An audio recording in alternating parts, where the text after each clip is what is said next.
February 14th, 2008. Valentine's Day, Northern Illinois University. A 27-year-old graduate student guns down 6 students in their classroom, then takes his own life. Violent acts like this seem commonplace. Over the next 2 hours, we'll examine 15 shocking acts of violence. School shootings, workplace homicides, and shopping mall massacres. We'll remember the victims, hear from the survivors. I looked into his eyes and then saw down the barrel of his gun. And honor the heroes. He had the gun aimed right at her head, and when I knocked him off balance just enough, the bullet missed her and hit her computer screen.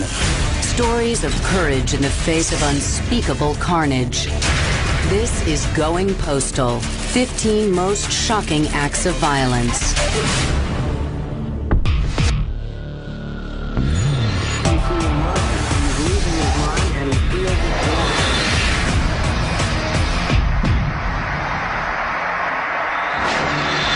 An early Arkansas afternoon.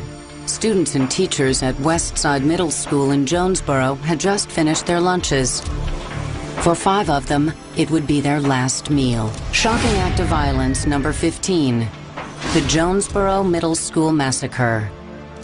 The nation was shocked at the severity of this crime and at the age of the shooters. Family members said 11-year-old Andrew Golden was a typical kid who loved hunting with his grandfather. Andrew Golden was raised with guns all of his life. His grandfather was a firearms dealer, collected guns, and they taught Andrew how to use them. By many accounts, 13-year-old Mitchell Johnson was a confused adolescent, but adults were often impressed with his impeccable manners. He was very respectful, always said yes ma'am anytime he was ever approached. As far as I knew, Mitchell was just a normal kid. Neither boy seemed particularly prone to violence, but on March 24th, 1998, that changed. They began their day by Mitchell stealing the family van. After Mitchell obtained the van from his house, he went to Golden's neighborhood and picked up Andrew Golden. They burglarized the grandfather's house, got inside, and took a number of weapons. They set up their stash of guns in the wooded line by the school, and Andrew Golden left the wooded area and walked over to the middle school complex and went in by the office door. Officials reported at 12:35 p.m., Andrew Golden completed the next step in the boys' plan. He reached over and grabbed the fire alarm, pulled it down, ran back to the wooded area where Mitchell Johnson was waiting for him. They positioned themselves in an area where they were able to create what a sniper would call a killing field. They had a field of view of where students might populate. Both the boys had a tremendous amount of ammunition on them and several firearms and, as I recall, some knives. They knew when they pulled that fire alarm that they would go out that doorway. They went out like they were supposed to, and that's when all hell broke loose. Students and teachers filed out the side entrance of the 6th grade wing. Andrew and Mitchell immediately opened fire. They didn't have to aim. All they had to do was point their weapons in that direction, pull the trigger, and they would hit someone. Some of the students said they began to hear what sounded like firecrackers popping, and then they could see red spots appearing on clothing. They're thinking, well, somebody's shooting paintballs. But the pain and the panic set in, and they realized this isn't firecrackers, this isn't paintballs, somebody's shooting at us. I look and I see one of my teachers on the ground. I see another student laying on the sidewalk. All I could think of was, we have to get down. 11-year-old Natalie Brooks was the first victim. Within seconds, 12-year-old Stephanie Johnson was also killed. Then, 11-year-old Brittany Varner and 12-year-old Paige Herring lost their lives. It was like some kind of battle scene. We had kids laying on the ground. We had blood everywhere. As the children panicked, the actions of their teachers averted an even greater tragedy. The teachers immediately began to try to get the students out of the line of fire and around the corner of that building and inside the gymnasium. Teachers should never be put in the position of having to protect their children with their bodies.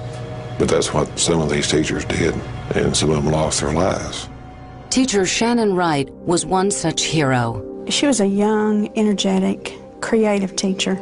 She taught language arts. She brought out a lot of creativity in the students because she would share things that were important to her in her life. Everybody loved Miss Wright. I've had kids in the last 10 years come up to me that are adults now and say, you know, Shannon was such a great teacher. That's neat because that's something I can tell my son about. The 32-year-old wife and mother helped direct 6th grader Emma Pittman away from the gunman. Shannon grabbed Emma, and when she turned her around, she was actually struck in the back and in the left knee. And the one in the back that actually went through her rib cage and into her liver and is the one that did the damage. Shannon Wright was the last person to die that day. I learned a very valuable lesson about telling someone goodbye, because that morning was probably one of the few mornings that I did not tell her goodbye before I left. In just 4 minutes, Johnson and Golden fired 22 rounds, killing 5 and wounding 10. I go up on the scene with my camera, and it's like a war zone. There are bloody clothes, bloody towels, and there are dead kids. It really just kind of rips your heart out that somebody came in and shot all these kids up for no reason. According to police, Johnson and Golden ran for their getaway vehicle as police and SWAT units swarmed the school. The sheriff's office is located very close to the school, 4 or 5 miles, and we were able to respond, and we caught them very quickly. They reverted from being these methodical machines who had set out a killing field to being little children again and crying and asking for their mothers. There was a lot of anger, a lot of questions of why did they do this? Who were they targeting? Had they been planning this? The community was still stunned when the trial was taking place as they were the day that the crime took place. They were brokenhearted. 13-year-old Mitchell Johnson admitted his guilt at trial. 11-year-old Andrew Golden didn't testify, but his lawyer acknowledged Andrew's participation in the crime. When it's all said and done, there's just 2 little boys that caused this crime to take place. There were so many areas of the story that really shook that town to its core. On August 11th, 1998, Johnson and Golden were convicted on 5 counts of capital murder and 10 counts of battery. They were tried as juveniles, sent to a juvenile detention center, ultimately to a federal center after they reached the age of 18. At 21, they were both released with a clean record. Johnson got out of prison in 2005 after serving less than 8 years for the shootings. Golden was released 2 years later in 2007. They are allowed to be free and do anything that they basically want to. That creates a certain amount of fear, because what is to say that they might not do it again? I'm not aware of any remorse shown by either one of them. Neither one has ever made any statements as to why they did this. Even though it's been 10 years, you know, every morning when I wake that boy up, I still see his mom. When I put him in bed at night, I still see his mom. When he laughs and he kind of looks at me in a funny way, he'll do things that oh man, his mom. I wish more than anybody that there would have been a sign that I could have at least acted upon or checked out. I can honestly say I had no idea that anything like this was going to ever happen. All I can do is take what I've learned from it and try to move forward. Coming up, one woman's attempt to stop an unspeakable tragedy.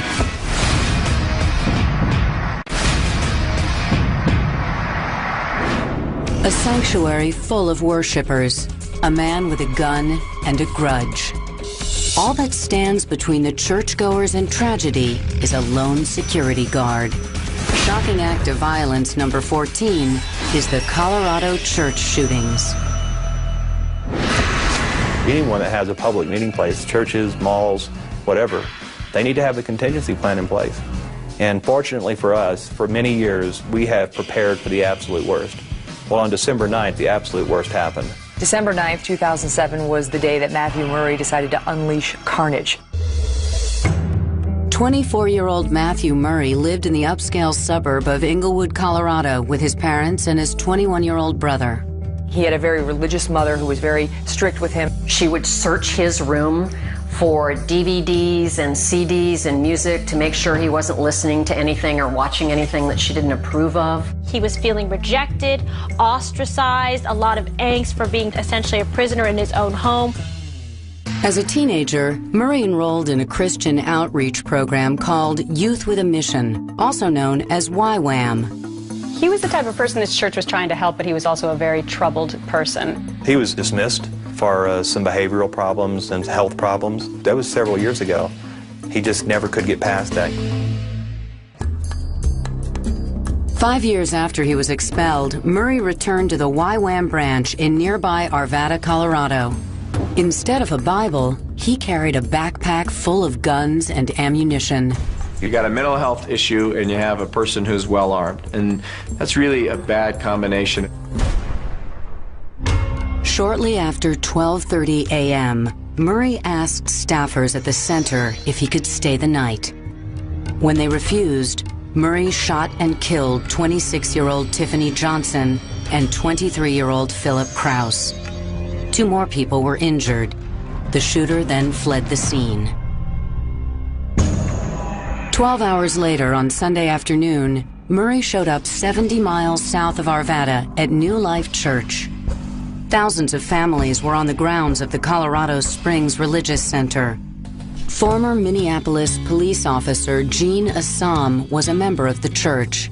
She was also working security that day. I saw it on my computer that Sunday morning that there had been a shooting at this religious facility. I saw that the gunman was still on the loose, and I got chills. I don't know why, but I had a feeling he was going to come to New Life. About 1:10 p.m., Matthew pulled into the parking lot. He took a smoke grenade and threw it on one end of the building to divert our volunteer security team. Drove his car down to the other end of the building. Eyewitnesses say he put his head on the steering wheel for a few minutes. A few spaces down, the Works family was in their car, preparing to leave the church. When he got up, he opened the car door, put a magazine into his assault rifle, got out and walked real purposely toward the Works family. I believe I heard a pop, looked over my shoulder and saw a guy in black with an assault rifle. As Murray began shooting, David Works watched helplessly as his 16-year-old daughter Rachel was hit.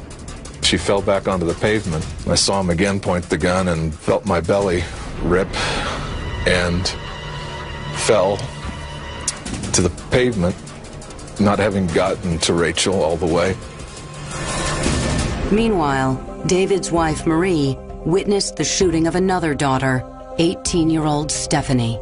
I thought, she's been hit in the head, and then I started to look for a pulse, and I couldn't find a pulse. Stephanie died instantly. I wasn't sad at that point, because I knew she was in a good place. Still shooting, the gunman wounded 2 more people as he walked toward the entrance. I had my gun out, and people were screaming and running past me and sideways into hallways and rooms and bathrooms to hide. And then I heard someone say, "There he is, Jean. He's coming in the doors right now." Jean Assam, by this time, had strategically placed herself in the hall. She did not know that Matthew would come into the doorway with an AR-15, 1,000 rounds of ammunition strapped to his body, and 2 loaded pistols. Murray was prepared to kill hundreds, but Jean Assam wasn't about to let that happen. I said, "Police officer, drop your weapon," and I shot him 5 times, and he shot at me 4 times. The bullet holes in the wall behind me showed that he should have hit me, but he didn't. Wounded, Matthew Murray fell to the floor. He then put his 9mm pistol to his head and fired. Had it not been for Jean Assam, the rampage would have continued. Either way, this woman's a hero.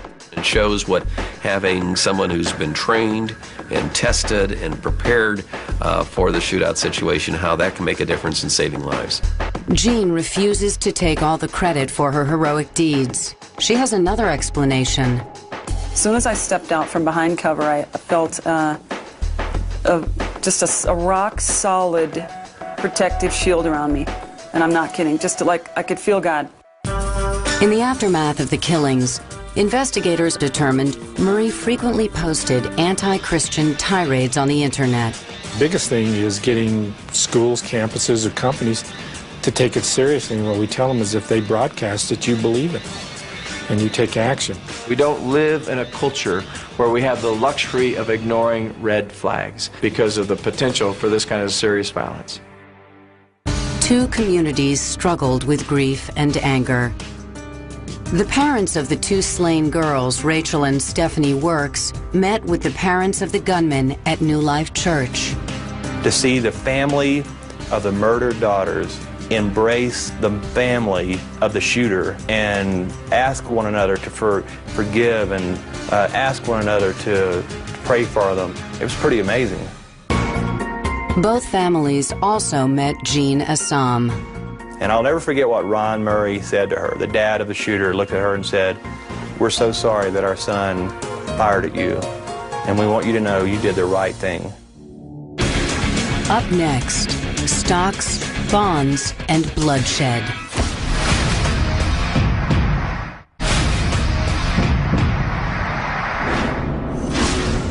To his co-workers, he was a nice guy. To his Boy Scout troop, he was a trusted leader. Until something snapped and led to shocking act of violence number 13, the Atlanta day trader murders. 44-year-old Mark Barton was a day trader looking for a fast track to fortune, but the market was not kind to Barton. Alltech Investment Group was the second firm in Atlanta to revoke his trading privileges. He had put in about $50,000 initially with us. He went through all of that money.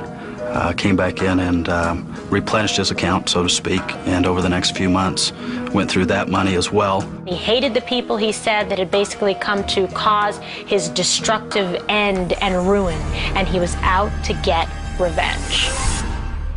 On July 29, 1999, Barton showed up at the Atlanta offices of Momentum Securities, the first company that shut him off.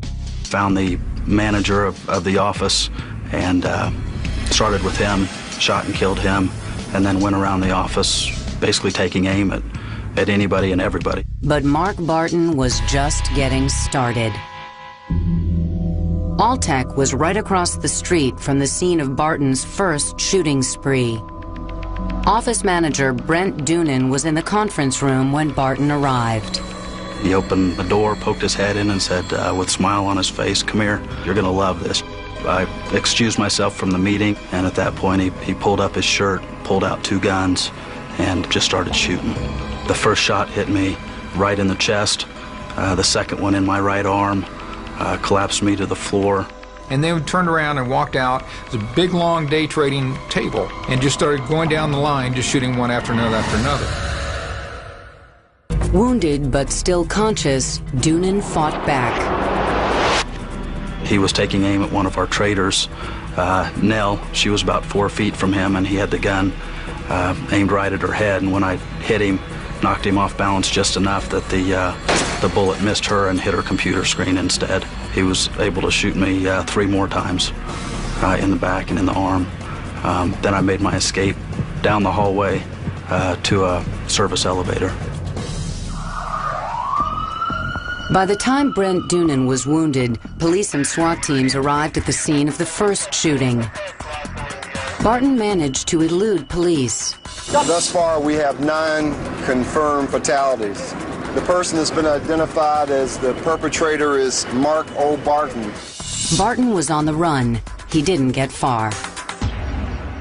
At around 7:45 p.m., police cornered Barton's minivan at a gas station. Barton put his Colt .45 against his temple and fired. But the grisly story wasn't over. Later that evening at Barton's home in Stockbridge, Georgia, police found the bodies of his wife and 2 children. Barton killed them with a hammer 2 days before his workplace rampage. All told, Mark Barton killed 12 people, including his wife and children.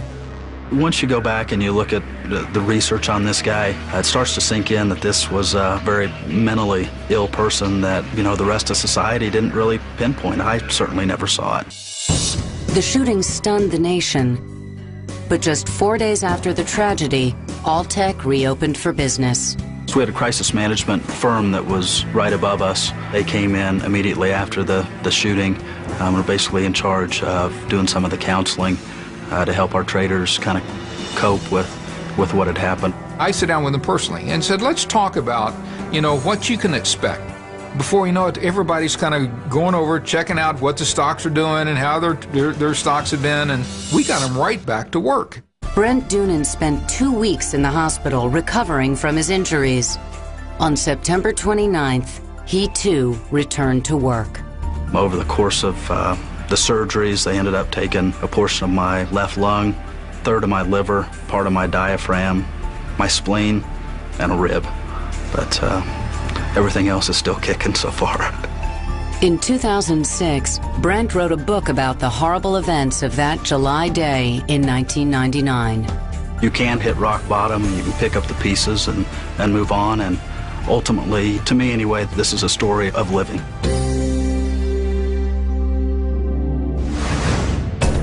A rustic Scottish town, 29 school children, 4 loaded handguns, 1 deranged man.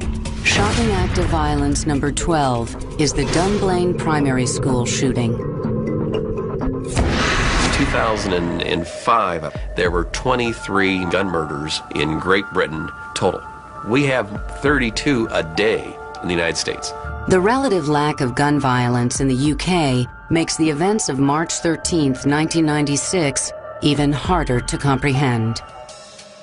At 9:25 a.m., a 43-year-old former scout leader named Thomas Hamilton entered the Dunblane Primary School in Dunblane, Scotland. He was carrying 4 handguns.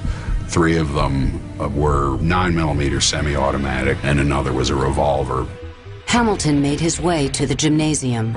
Mr. Hamilton thought that the assembly began at 9:30. His plan was to go into the room where the assembly was being held and simply massacre. But there was no assembly. Instead, Hamilton found 3 teachers and 29 5- and 6-year-olds preparing for physical education class. Without a word, he opened fire. 44-year-old teacher Gwen Mayer tried to shield students with her body. She was one of the first to die. There were 2 other teachers present, and they ushered the children, tried to get as many of them as they could into the storage room where they were told to lie down. Children screamed and ran. Hamilton chased them down, firing as he went. It was a combination of wild shooting and very deliberate target shooting. 16 first graders and 1 teacher were killed. 12 more students and 2 teachers were seriously wounded. In the end, Hamilton turned the gun on himself. When authorities searched Hamilton's home, they found evidence of a consuming obsession. I don't think it would be a stretch to say that he had an unhealthy interest in young boys. Several theories surfaced about Hamilton's motives that fateful day. He felt victimized because for so many years he had been denied permission to start his boys' clubs.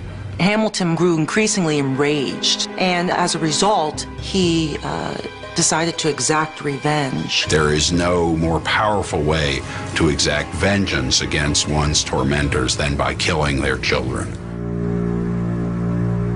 After the shootings, an outraged nation persuaded the House of Commons to ban handguns over .22 caliber. Great Britain now has some of the strictest gun control laws in the world. I think it's amazing that in Britain, after a tragedy occurs, they took steps to prevent them from occurring again in the future. And that's what we don't do in the United States. The gym where the massacre took place was torn down the following month, and within 2 years, the entire Dunblane Primary School was rebuilt. They wanted all signs of that event to be removed. That school had become a place of horror. A memorial to the 16 slain students and their teachers stands in a nearby cemetery. When we return, a horrific last meal.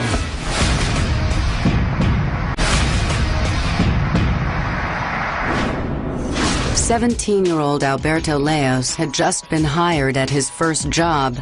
41-year-old James Huberty had just been fired from his last. Their paths crossed in shocking act of violence number 11, the San Ysidro McDonald's Massacre. July 18th, 1984, in the Southern California town of San Ysidro, just 2 miles north of the Mexican border. Local resident James Huberty and his family spent the morning at the nearby San Diego Zoo. James Huberty had a history of paranoia, and he also collected guns. Guns and mental illness don't mix. When Huberty left his home later that afternoon, he made a grisly announcement to his wife. This is a guy who said beforehand, I'm going hunting. Hunting for humans. Huberty took a duffel bag containing a pistol, a shotgun, and a semi-automatic rifle and got into his battered Mercury Marquis. It was around 4 in the afternoon when he arrived at the McDonald's 2 blocks from his apartment. He calmly got out of the car and shot a couple of boys who were riding around their bikes. He walked inside the restaurant and just without warning started shooting.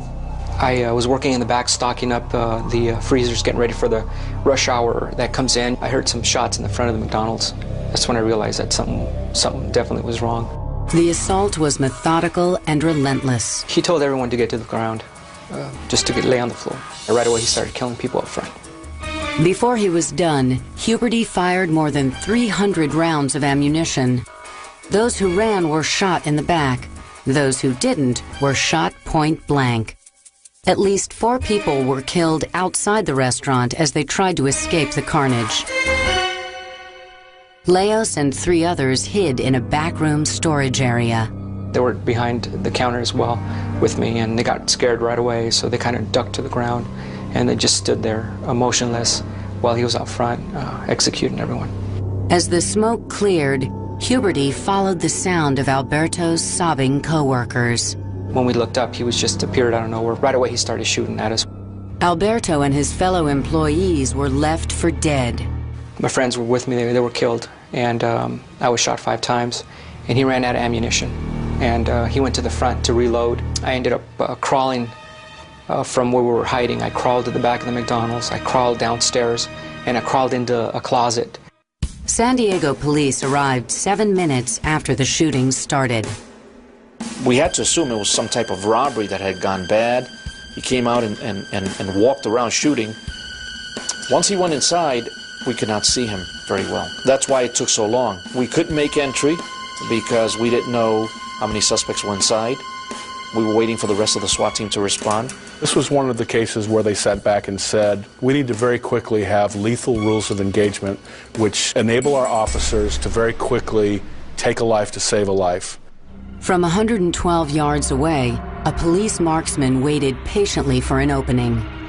Sergeant Chuck Foster, who was up on the roof right across from the McDonald's, was able to catch a glimpse of him walking around in front of the counter area and was able to take that shot, and he took him out with 1 round. 77 minutes of pure death and destruction at a McDonald's, where people go for Happy Meals, for Super Size Me. It's not a place that you expect this type of thing to happen. When we pulled up on the outside of it and started walking in, you stepped over people that had been shot and had expired that were laying out on the sidewalk. I saw a couple of children laying outside, unfortunately, near their bikes. They were motionless and trying to fight for their lives. 20 dead. Another 20 lay wounded and bleeding. You could just see, people laying everywhere, and it was just a matter of trying to figure out who was still alive and who was wounded and who you could care for. The subsequent investigation revealed the gunman knew he had mental health issues. The day prior to the attack, the subject had called a mental health facility, kind of a hotline, and his name had been misspelled, and he didn't receive a return call. The question is, with a man who was so angry, a man who was going to take matters into his own hands, whether any mental health professional would be able to engage him in any kind of treatment that would make a difference.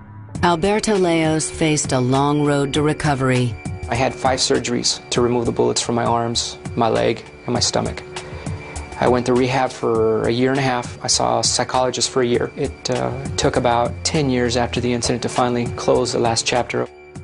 3 years after the shooting, Alberto fulfilled his lifelong dream of becoming a police officer. Every day when I get up and I look myself in the mirror, I see the scars, so it's always a constant reminder, because I'll always have them.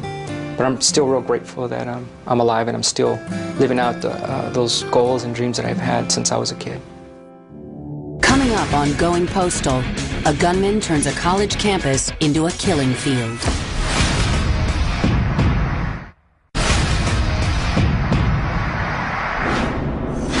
Before there was Columbine, before there was Oklahoma City, there was the tower at the University of Texas, and shocking act of violence number 10.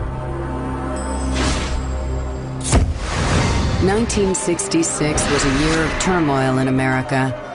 Protests for civil rights and against the Vietnam War dominated the headlines. 1966 was also the year America's first public mass murder took place. Charles Whitman showed us that a person who was well armed and who knew what he was doing could do a great deal of danger in a very short time and get a lot of attention while doing it. The date, August 1st. 25-year-old architectural engineering student Charles Whitman took the elevator to the top of the University of Texas Tower in Austin. Well, it was a typical sunny summer day that you're just going to class like you usually would. There was nothing to suggest there was anything out of the ordinary. Whitman dragged a footlocker full of weapons, ammo, and food. His arsenal included an Army-issue rifle and a semi-automatic M1 carbine. Once he got up to the reception area and had murdered the receptionist up there, he wanted to block access to the outside deck. He took the dolly that he had rented and had used to bring the footlocker up and wedged it against the outside of the glass panel door.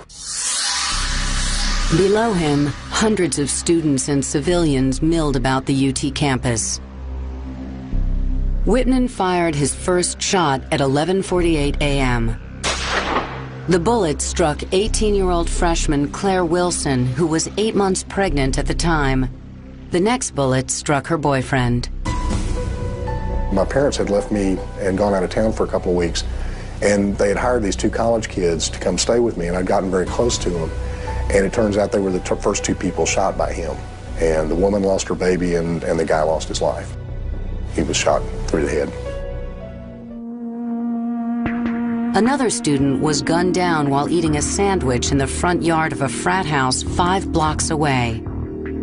Within a few seconds, a high-power rifle shot came past my right ear, and it hit the gentleman who was standing inside the little newsstand right next door to the drugstore. One man was shot in the doorway of a barber shop more than a quarter mile from the tower. He was able to lean over with his high-powered rifle, with a scope, and shoot in any direction he wanted to shoot. At that day and time, in the society we were living in, it just didn't dawn on you that something like that would happen. So I think people out of curiosity went out and just thought, I'm safe, I'm several blocks away and I'm safe. And unfortunately, that was not the case. Nobody within view of the tower was safe. First off, he was a Marine-trained sharpshooter. He evidently had been handling guns since he was a kid. Despite all of Whitman's preparations, one thing he didn't plan for was the swift response of well-armed civilians. Anybody with a gun was welcome to pull it out and take shots at him. By doing that, they kept him pinned down. They probably saved a lot of lives by doing it. I know it sounds Wild West, but by having a whole bunch of guns on the ground on him, he couldn't look over the railing anymore. He had to go down to the drain spouts that were at the bottom, and that limited what he could do. Austin patrolman Houston McCoy was one of the officers on the scene. McCoy took the elevator to the 27th floor of the tower. There, he met up with officers Ray Martinez and Jerry Day, along with a civilian who was also hoping to stop the gunman. When they got the door open, I believe Martinez went out first, Houston went out second. Martinez turned back around on all four, and we made our way up to the northeast corner. At the same time, Officer Jerry Day and civilian Alan Crum had headed on the south deck, and for whatever reason, Alan Crum had a rifle he was unfamiliar with thrust into his hands. He let out a round, and it smacked into the west wall, so that got Whitman's attention. Martinez immediately sprayed 6 shots out of his revolver, and within a split second after that, Houston McCoy let 2 shots out of his shotgun. I shot the shotgun and hit him right square in the face first. His little head just started bouncing every which way. So I jacked in another shot, and I shot him in his left-hand side. 97 minutes after the shooting started, Charles Whitman lay dead atop the University of Texas clock tower. The ex-Marine shot 43 people that day. The death toll reached 15. All you could see where people had gotten shot was pretty gory. I gotta tell you, it was like a battlefield. In his suicide note, Whitman requested an autopsy. Doctors discovered a pecan-sized lump at the base of his brainstem. Experts disagree whether the tumor triggered Whitman's violent outburst.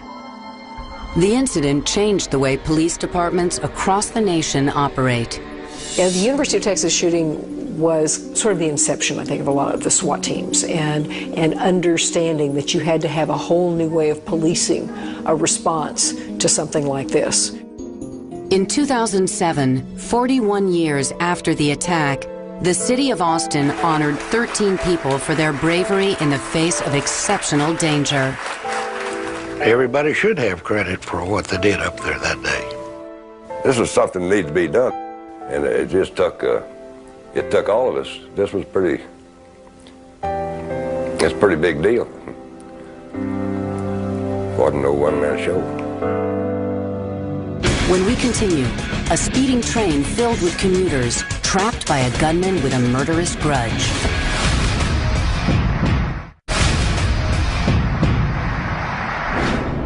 On December 7th, 1993, hundreds of commuters boarded a train to Hicksville, New York. 6 of them never made it home. Shocking act of violence number 9, the Long Island Railroad Massacre. It was a normal end to a typical workday. Penn Station in New York City, stockbrokers, secretaries, and students boarded the 5:33 p.m. train. The Long Island Railroad is one of the main commuter trains in and out of Manhattan. I'm usually on a 4:55 train every single day. And this day I realized I only had like 5 minutes to get over there to catch my 4:55. And I said, oh, what's the rush? So I missed my earlier train, my normal train. But nothing about this trip would be normal. There was another passenger on board who was not a regular. 35-year-old Colin Ferguson. Mr. Ferguson takes the very rear seat where everyone seated immediately in front of him is facing away from him. There's nobody that is looking at him when he begins his shooting spree. 10 minutes into the ride, Ferguson drew a 9mm Ruger pistol. That's when I first heard the first pops, and it was the sounds of gunshots. At first I thought it was actually firecrackers from outside. I realized it wasn't from outside the train, it was actually inside the train, and it was to my right. And I saw Colin Ferguson methodically shooting people in the shoulders and the head. He just barely even blinked. He just looked from one side to the other, never said anything, looked at a person lying on the floor, aimed at that person and fired. The last thing I wanted to do was get up, look him in the eyes, and watch him shoot me. So I just decided I was going to make a run down the center of the train towards the other end of the car. And he said, if he's going to shoot me, let him shoot me in the back. Somehow, Kevin McHugh was able to avoid Ferguson's gunfire. But passenger Dennis McCarthy was not so lucky. He was shot and killed instantly. Seated next to Dennis was his 24-year-old son, Kevin. He was shot in the head. He is now walking toward the east end of the train, arbitrarily just shooting people as they're lying on the floor and shooting straight ahead to the mass of people that have gathered. He finishes his second clip, which is now 30 rounds fired. As Ferguson reloaded for a second time, 3 courageous passengers brought him down. 3 guys just jumped, threw him down into the seat to hold him down at that point. He would have returned to his seat, reloaded his weapon, and at least fired another 15 rounds. He easily could have doubled the amount of injuries and carnage. 4 passengers slumped dead in their seats. 2 more died at the hospital, and 19 were wounded. I've seen a lot of sights, but not with the multitude of victims that this particular case had. I've never seen anything so devastating. Hours later, Joyce Gorecki was still waiting for her husband, Jim, who was a regular on the 533. At 10:30, the doorbell rings, and there was 2 police detectives that were standing at the door. I said to them, "He's dead, isn't he?" And they said, "Yes." And I fell to the floor. Dennis McCarthy's wife, Carolyn, was returning home from her job as a nurse. Carolyn's brother met her as she pulled into the driveway. He just blurted out that there was a shooting on the Long Island Railroad, and Dennis was dead. We had to get over to North Shore University Hospital because Kevin was taken there. He had been shot in the head. He did not have a very good chance of survival. Kevin did survive Ferguson's murder spree, but his condition was grave. They did not know if he survived, if he'd ever walk again, whether he'd ever speak again. They just didn't know if there was a chance of recovery, would he be a vegetable. 1 year after the massacre, Colin Ferguson stood trial. Both friends and psychiatrists painted the Jamaican-born killer as an angry man with a score to settle. In his pocket were about 7 pages of handwritten notes. The notes indicated that he was mad at the world. He was mad at Afro-Americans, he was mad at Asian Americans, he was mad at various Caucasians. Ferguson pleaded not guilty to 93 separate counts. He chose to represent himself. During the trial, he referred to himself oftentimes in the third person. The witnesses dealt with this by using the first person. Did you see Colin Ferguson shoot somebody? I saw you shoot, says the witness. People who this man intended to kill had to come to court and sit on the witness stand and suffer the indignity of having this murderous killer cross-examine them and ask them questions as if he was innocent. On February 17, 1995, Colin Ferguson was convicted and sentenced to 6 consecutive life sentences. The thing we were trying to understand the most when we arrested Colin Ferguson was, why did he do this? Why did he pick that train? Why did he pick those people? 2 women who lost their husbands to the senseless violence were inspired to take action. Joyce Gorecki became an anti-gun crusader. I don't want it to happen to you. And unfortunately, everybody that walks around is at risk because we're having more and more shootings going on. Carolyn McCarthy launched a political career. A terrible tragedy happened to my family and the other families. I'm not going to allow anyone else to go through what we went through. In 1996, Carolyn McCarthy was elected to the U.S. House of Representatives. It's now my job to take what I've learned and try to help other people along the way. And I do believe with all my heart and soul that one person can make a difference. 4 years after the tragedy, Kevin McCarthy defied the odds and walked down the aisle with his new bride, Leslie Nolan. There wasn't a dry eye in the place because everybody was thinking the same thing. Here he was getting married when none of us were wondering whether he would have survived that night. Miracles do happen. Coming up, one man takes on an entire city.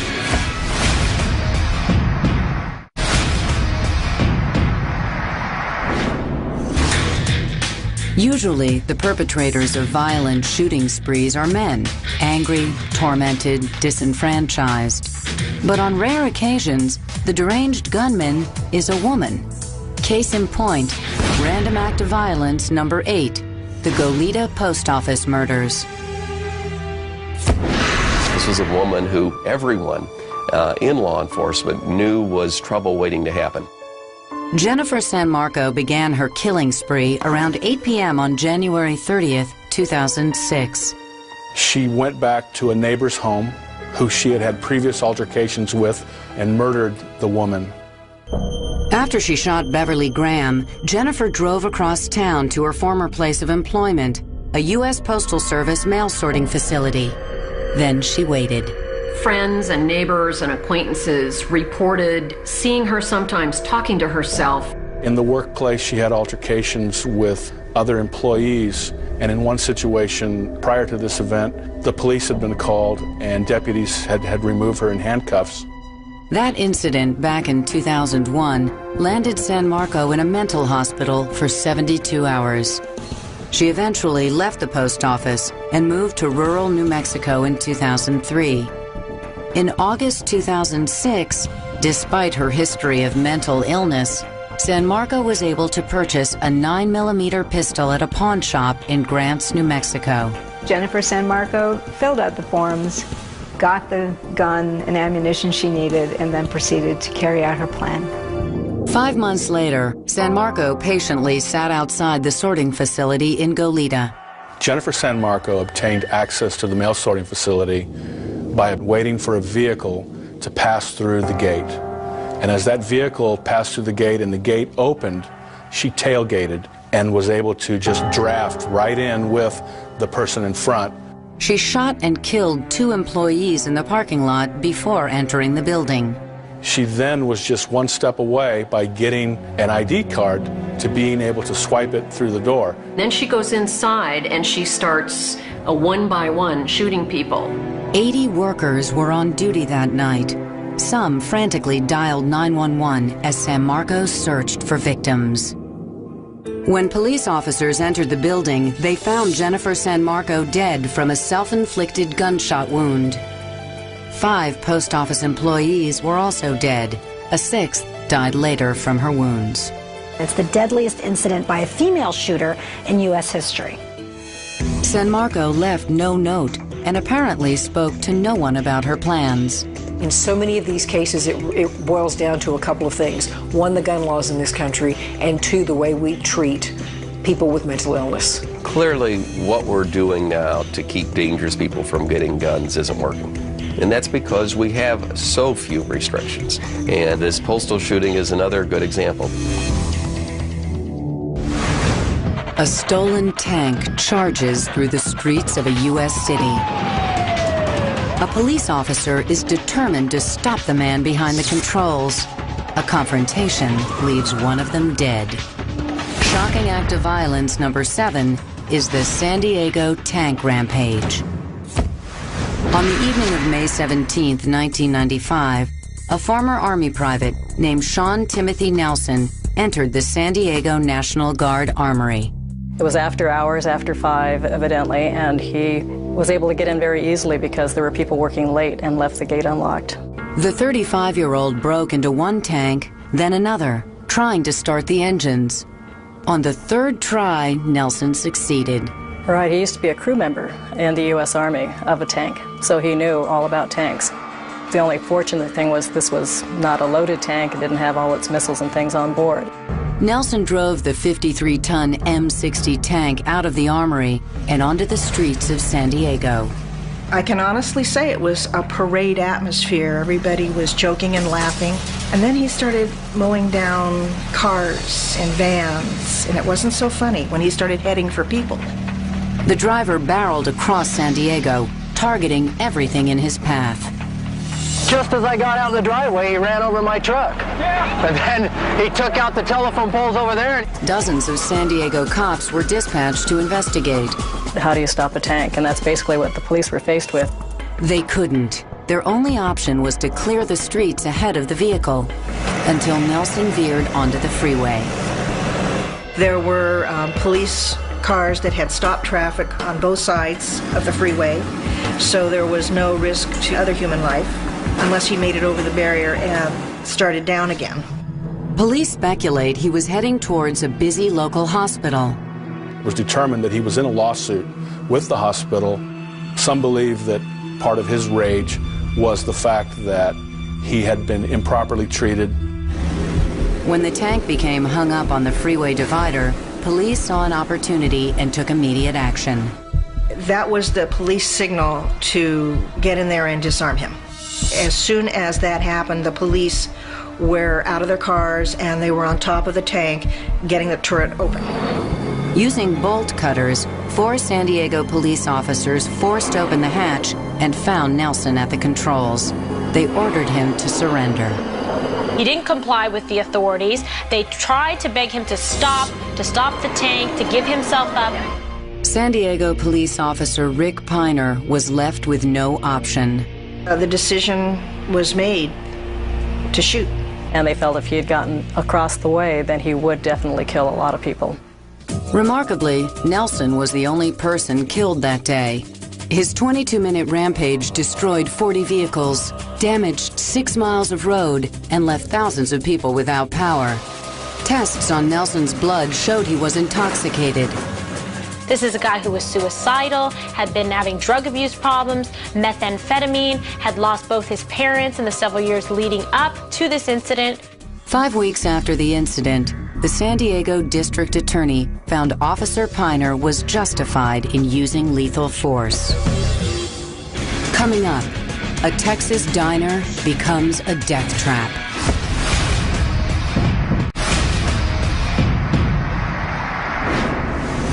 A crowded cafeteria, an armed and angry man. For dozens, a brutal and bloody last meal. Shocking act of violence number 6, the Luby's Cafeteria Massacre. October 16th, 1991. Luby's Cafeteria was a popular dining destination for working people in Killeen, Texas. Shortly after 12:40 p.m., the busy restaurant was packed with regulars, including 32-year-old Susanna Gracia Hupp and her parents, Al and Ursula. It was a beautiful day in the middle of fall, and we had finished eating, and the place was packed that day. The bustling lunchtime atmosphere was about to be shattered. As we finished eating, all of a sudden a truck just blasted through a floor-to-ceiling window that was right where we used to sit, knocked over a number of tables, hurt quite a few people, and it came to rest well within the restaurant itself. Of course, everybody thought it was a wreck, and the people jumped up to help the people that got hit and got to help the driver of the truck. But this was no random accident. 35-year-old unemployed merchant seaman George Hennard jumped from the cab of the pickup. He immediately opened fire with a Glock 17 semi-automatic pistol. All of a sudden, my father and I heard shots. We immediately got down on the floor and put the table up in front of us. My mom got down behind us and realized in 1991 these random shootings weren't happening. So my first thought was, it's a robbery. But he just kept shooting. Hennard moved quickly through the crowd, firing at random. I used to carry a gun in my purse, which at that time in the state of Texas was illegal. My gun was 100 yards away in my car, completely useless to me. My father took my attention, and he began to raise up, and he said, I gotta do something, I gotta do something. He's gonna kill everybody in here. And I tried to hold him down by his shirt collar. But when he saw what he thought was an opportunity, he got up and he ran at the man. And the guy simply just turned and shot him. Many customers dove under tables to escape the gunman, only to be shot as they hid. It's a cafeteria-style restaurant, and the people in the serving area had no furniture for protection, no barriers. They hit the floor, but were completely exposed. And many people in this area were shot and killed. The shooter paused just briefly to shove another clip into his weapon. He was walking from one person to the next, taking aim and pulling the trigger. He'd go to the next person, take aim, pull the trigger. He had complete control over the situation. Employees rushed out the back door or sought refuge within the restaurant. And 2 employees were able to escape by hiding. One woman hid in the large refrigerator, and another young man squeezed into an industrial dishwasher, and he stayed there for 24 hours. Another man made his own escape route. Tommy Vaughn dove through the window, put his entire body through it, broke it, and many people were able to escape out that back window. Or when I heard that window break at the back of the restaurant, I thought, oh God, here comes another one. But then I saw people getting out that way. And when I saw what I thought was a chance, I stood up, I grabbed my mother by the shirt collar, I said, come on, we gotta run, we gotta get out of here. And then my feet grew wings. And I turned around to say something to my mother, and that's when I realized that she had not followed me out. Mrs. Grasha stayed behind to comfort Susan's dad. And they said he pointed a gun at her head and pulled the trigger. My parents had just had their 47th wedding anniversary, and my mom wasn't going anywhere without Dad. Police investigator Kenneth Olson was among the first to arrive on the scene. You could smell a gunfire in the air. As I approached the building, I saw that he was getting ready to shoot somebody on the ground. I could see him holding a gun. I fired my pistol, and I shot him. That stopped him from shooting anyone else, and he started to run. At that time, I fired some more rounds at the suspect's position, and then the guy shot himself at that point in time. The shooting spree lasted just 12 minutes. 22 victims lay dead, with another 21 wounded. Paramedics rushed to help the survivors. So when I went in that door, and I just knew we had to go to work, and I knew there was a lot of people, so we had to start getting the ones that could be saved out of there. Susanna Grasha Hupp lost both her parents that day. The tragedy spurred her to a career in public service in the Texas House of Representatives. I helped pass the current concealed carry law in the state of Texas. And then when I actually entered office, we made what I would consider improvements to that law. It is now legal to carry a concealed weapon in the state of Texas. I think if more states would pass laws like I tried to pass here in Texas, I think you will see the number of these random shootings go down dramatically. And I think when they do occur, you won't see the body bag count like we're seeing now. When going postal returns, an off-duty cop, a crowded shopping center, and an armed madman.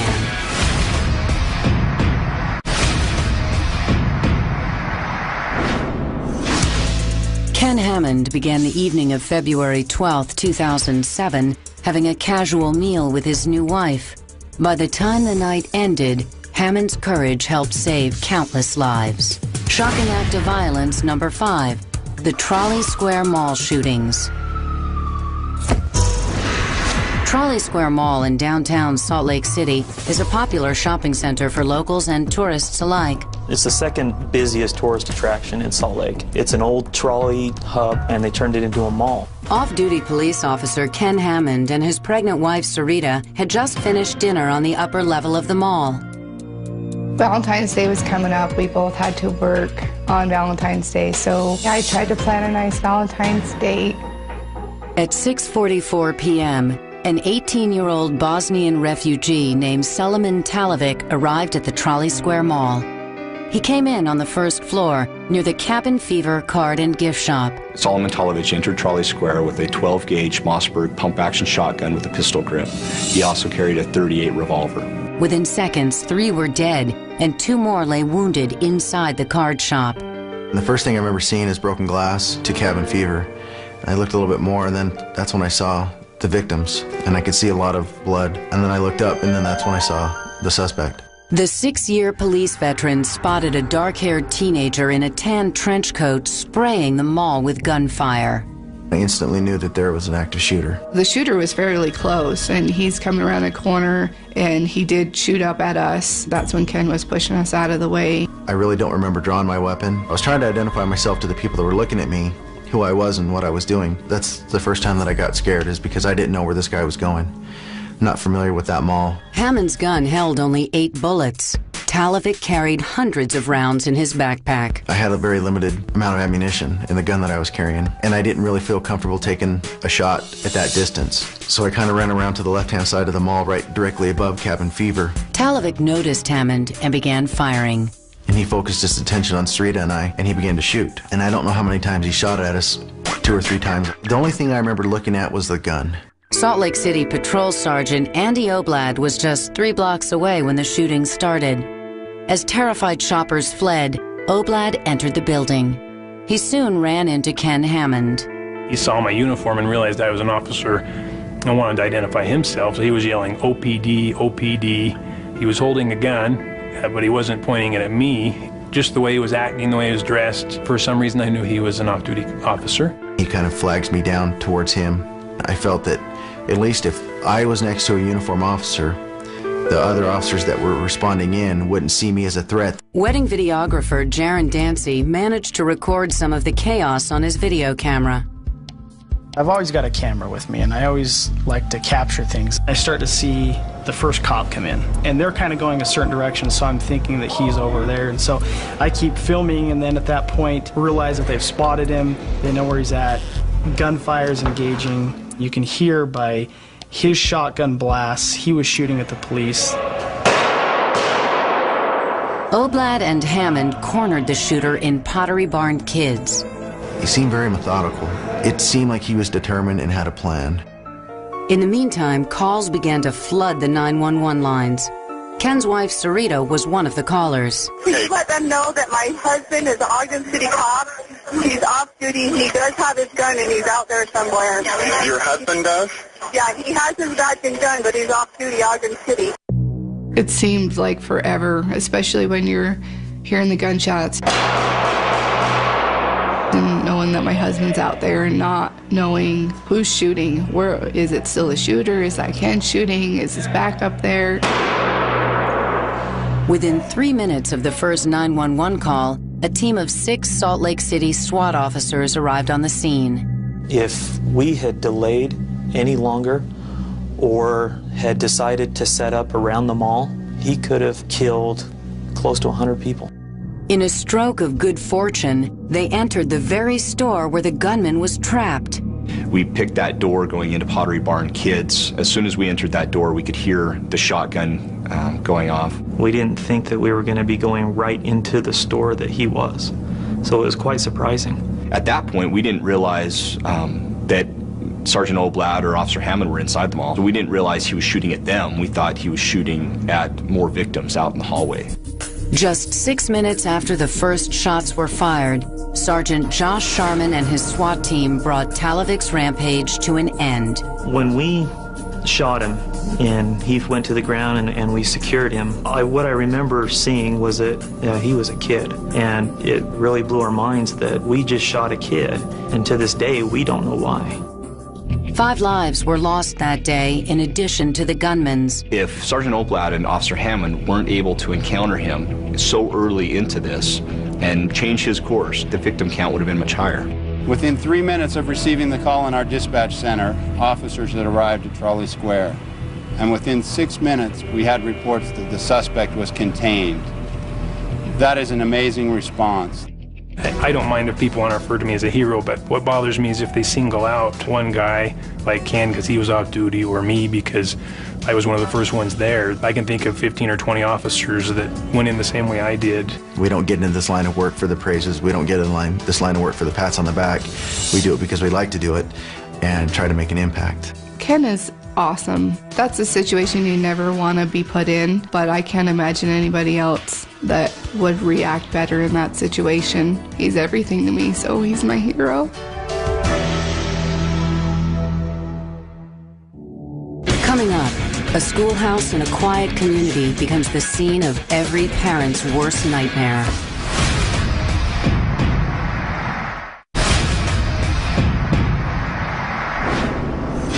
When a community founded on simplicity and peace is targeted by a truck driver filled with hate, a single-room school becomes a killing field. Shocking act of violence number 4, the Amish Schoolhouse Massacre. October 2nd, 2006, Nickel Mines, Pennsylvania. 32-year-old father of 3, Charles Roberts, leaves suicide notes for his wife. Robert's suicide note actually indicated that he was angry at God for the premature death of his infant daughter, who died just shortly after birth. He suggested that this was going to be an act of revenge. 5 minutes from his home, Roberts pulls into the gravel-covered lot outside a tiny Amish schoolhouse. Inside, 26 boys and girls, ages 6 to 13, sit at their desks. The time is 10:25 a.m. Nobody knows why Mr. Roberts chose this particular school. It wasn't because they were Amish. It just happened to be the close proximity, where he lived, where he could get to. There's no security. It's easy to drive right up, and inside were the type of victims he was looking for: defenseless, young, female children. Roberts enters the school. He scans the classroom, then leaves, only to return moments later, this time brandishing a 9mm semi-automatic weapon. He started waving his gun around, and he's like, "Everybody up front." At this point, the teacher has a decision to make. She sees an opportunity to escape. So at the time that the children are being moved to the front of the classroom, she runs out the door and runs as fast as she can. The teacher sprints for the nearest phone at a farm a quarter of a mile away. Meantime, Roberts separates the boys from the girls. He orders the boys to unload his truck. But this wasn't an impulsive act. Roberts had spent a couple of weeks gathering supplies. I believe that he planned on being there for a significant amount of time and keeping law enforcement at bay while he did whatever it was that he planned to do. Then suddenly he said, "Okay, all the boys out." And then he was by himself with the girls in the classroom. 10 girls and a young teacher's aide remain. Roberts binds the girls' feet with plastic ties, boards up the windows, and barricades the door. Outside, the teacher reaches the farm and calls 911. Our personnel were dispatched at 38 minutes after the hour, and we had people on the scene in 7 minutes. I don't believe he anticipated we would arrive that quickly. And part of the reason that we did was because the teacher made the difficult decision to go out and get help. At 10:48 a.m., the police try to establish contact. Roberts is in no mood to talk. He warned the police that if they didn't leave the premises or get out of the way, he was going to open fire. Then, at 11:05, gunfire erupts. And he just started shooting away at them, just started at the top and just shot down the row. The troopers immediately tried to get in the school. The police smash the windows to gain entry, but it is too late. He sees the trooper smash out the window. At that time, Roberts turns the gun on himself, fires one round, and falls to the floor. 5 of the 10 girls die at the scene or at the hospital. The others, including the teacher's aide, somehow survive. This whole community was really shaken up by the shooting, as the whole world was. Over $4 million was sent in to help the families that were affected by this shooting. The Amish used part of that money to establish a fund for the gunman's widow and their 3 children. They extended their sympathies to her. They visited her, and they let her know that they are not harboring ill feelings toward her. In our culture, we tend to view forgiveness as the last step in healing. The Amish do it exactly opposite, that they forgive first and then go through the healing process. A week after the massacre, the yellow one-room school was torn down. The demolition of the old school, it happened so quick. And by noontime, this thing was done, and the land that it sat on was seeded in grass. Unless you know where the school was, you won't be able to find it. I mean, they completely took it to the ground. On April 2nd, 2007, 6 months to the day after the attack, another Amish school opened. When we return, mayhem at a Midwestern mall.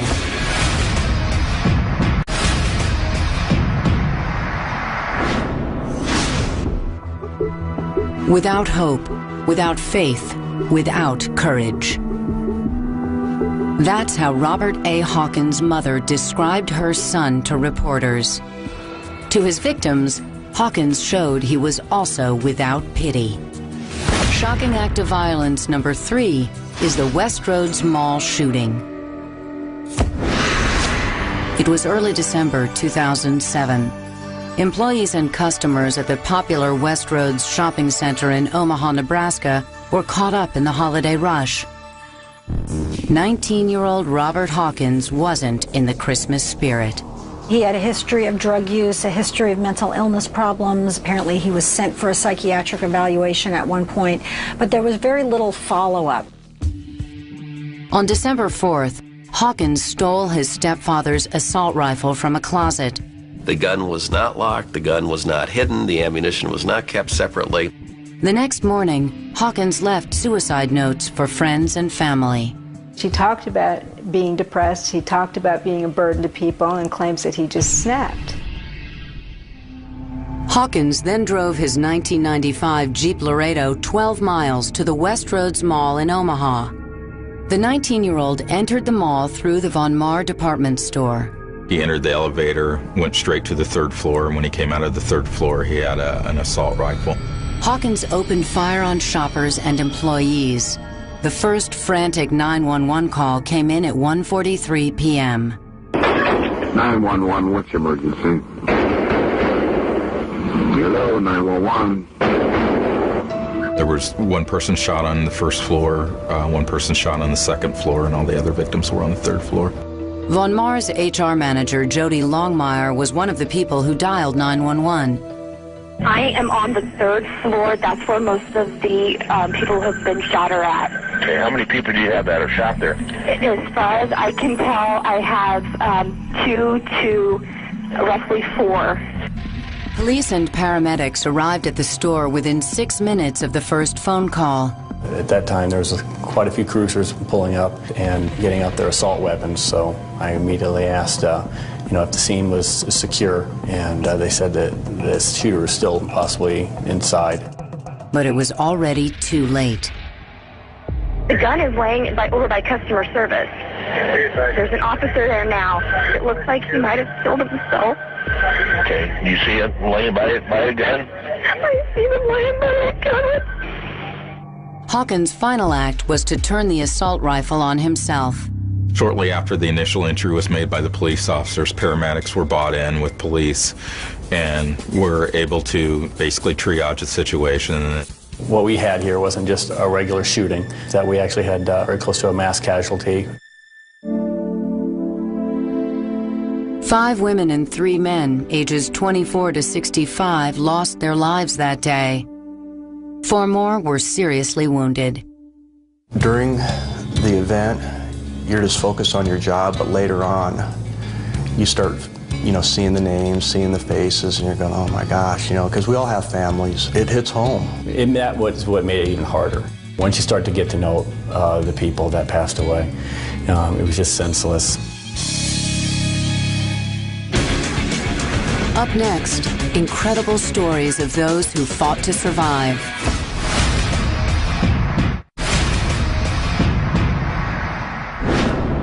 Two angry, alienated students. One unselfish teacher. None survived shocking act of violence number 2, the Columbine High School Massacre. Nothing like this had really happened at a school before, and I think this incident really woke up America.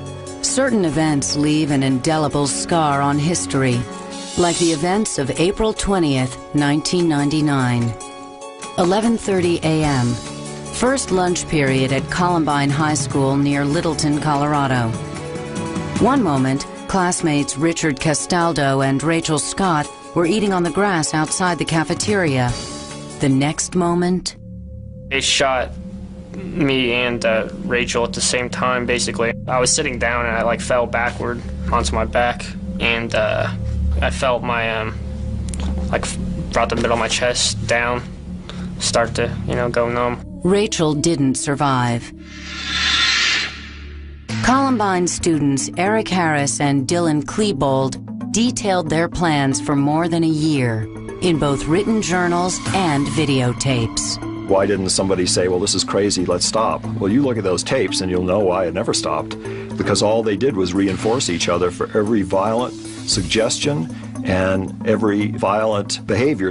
These were 2 kids, from everything I have read, who were fascinated by killing.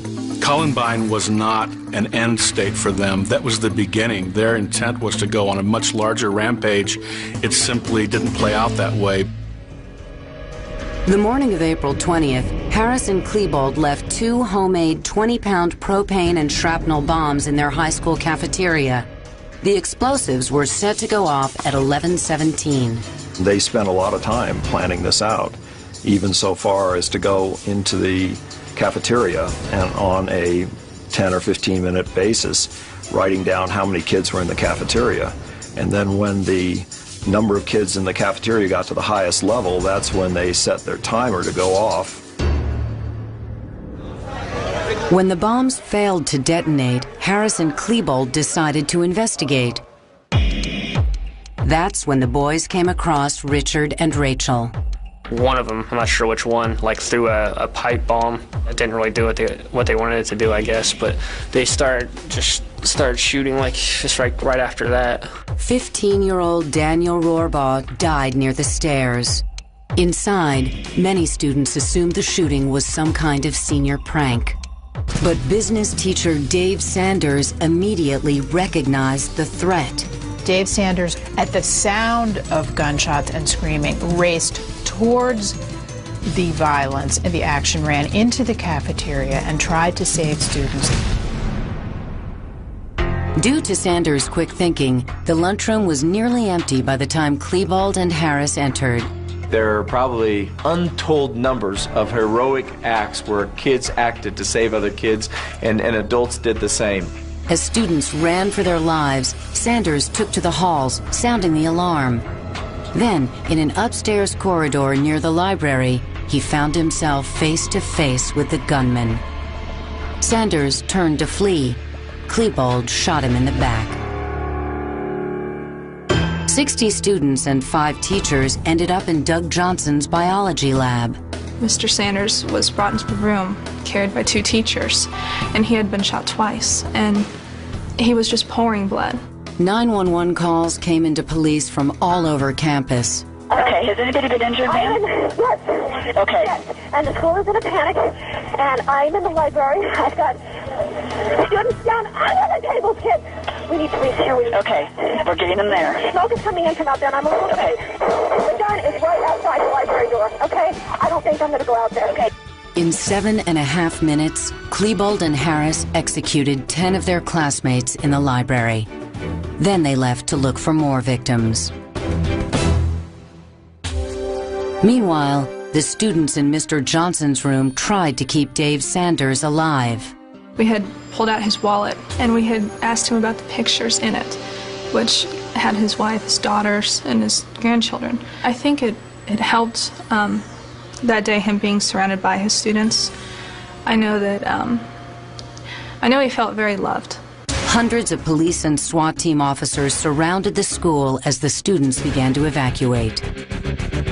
In the midst of the chaos, some students showed nearly superhuman courage in their efforts to escape. There was a young man, Patrick Ireland, who was shot and dragged himself over to the window and sort of got himself out the window as people watched. 46 minutes after the shooting started, Klebold and Harris returned to the library. The two set off one last Molotov cocktail, then they both committed suicide. By the time paramedics made it to the science room where Dave Sanders lay bleeding, it was too late. It was because of him that I think so many were saved and knew to run out of the cafeteria that day. And he did give his life to get them out. 13 died at Columbine High School that day, not counting the gunman. I still see the parents of the kids whose family I notified, and I know who they are, and they know who I am, because that's a moment that is seared in your mind forever, really. 23 people were injured, some, like Richard Castaldo, permanently. I felt my legs go numb pretty much instantly, and I guess I didn't really know exactly what that meant at the time, but probably like within a couple of days, I think someone actually told me that was, spinal cord injury. I don't know how much the rest of the nation or even the world knows how much the victims of Columbine suffer, even the ones who weren't shot that day. It's been almost 9 years, and so many of us still can't talk about it. You just thought about what had been robbed from them, and you just knew that they were in a really special time of their life, and this had really destroyed that in many respects. In the wake of Columbine, many lessons were learned.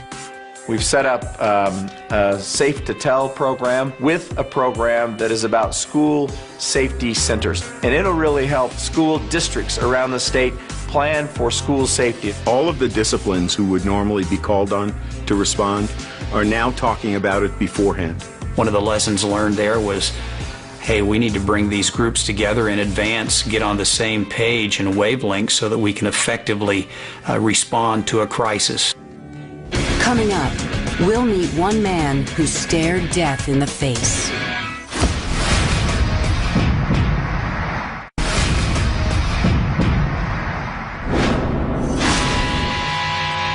April 16th, 2007. Blacksburg, Virginia would become forever linked to one of the most brutal murder sprees in U.S. history.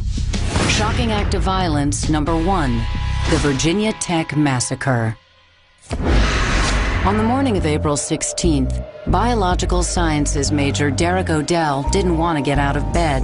There was already a dusting of snow on the ground and more snow was coming down. So it's sort of like one of those, do I want to go to class or not? But in my first class that morning at 8 a.m., I had an exam that morning, so it wasn't really an option for me. 76-year-old engineering professor Liviu Librescu, a Holocaust survivor, was preparing to teach solid mechanics. I heard from many students that he was one of the greatest engineering professors to have, that he just inspired them all and was definitely passionate about what he was teaching them. 23-year-old English major Sung Hui Cho also rose early that morning, but he didn't go to class. We had a young man who, from a very young age, had been disturbed and had been socially maladjusted. He had trouble relating or speaking to people. Around 7:15 a.m., Cho entered the West Ambler Johnston dormitory. There, on the 4th floor, outside room 4040, Cho crossed paths with 18-year-old freshman Emily Hilscher. Cho shot and killed her. Before he left the dorm, Cho also killed Hilscher's next-door neighbor, 22-year-old resident advisor Ryan Clark. There was a lot of speculation in the media right away that the shooter had some relationship with the female there, but there's no indication of that whatsoever. 2 hours later, across campus in Norris Hall, Derek Odell's German class was beginning. Right around 9:20 or so, there was a person who looked into our class, maybe like a law student or something. They just opened the door briefly and looked in. But what was really odd was, like maybe 2 or 3 seconds after he looked in the first time, he reopened the door and looked in a second time. Around 9:40, Derek and his classmates heard a series of loud popping sounds. When we first heard the noises, it was just like, almost like this loud nail gun pressing, like firing against like cinder blocks or concrete blocks. I think subconsciously, everybody sort of had this inherent fear that those noises were in fact gunshots. Professor Kevin Granata heard the noise from his office on the 3rd floor. Kevin Granata got the students from the classroom across the hall who were in an unlocked room and their professor. He brought them to his office and locked them in and said, I've got to go downstairs and do something about this. The other professor looked at him and said, are you sure you really want to do that? None of those students were hurt. He was killed as he moved toward the gunfire. 2 minutes passed. Then the man who peered into Derek's classroom returned. It was Sung Hui Cho. He shot our professor first, then he immediately swung the gun around and started firing out onto the students. He sort of just shot people in as closest range as possible, just making sure that pretty much everybody was dead. Few escaped Cho's fury, including Derek. I looked into his eyes and then saw down the barrel of his gun. And I had to do something at that point. I slipped underneath my desk, and at that point he fired 2 shots. One went into my arm, and the other went just above my shoulder and missed. He had shot 11 out of the 13 people in our class. He probably realized that he had made a fairly significant amount of damage in our classroom. Cho left. Derek had to act quickly.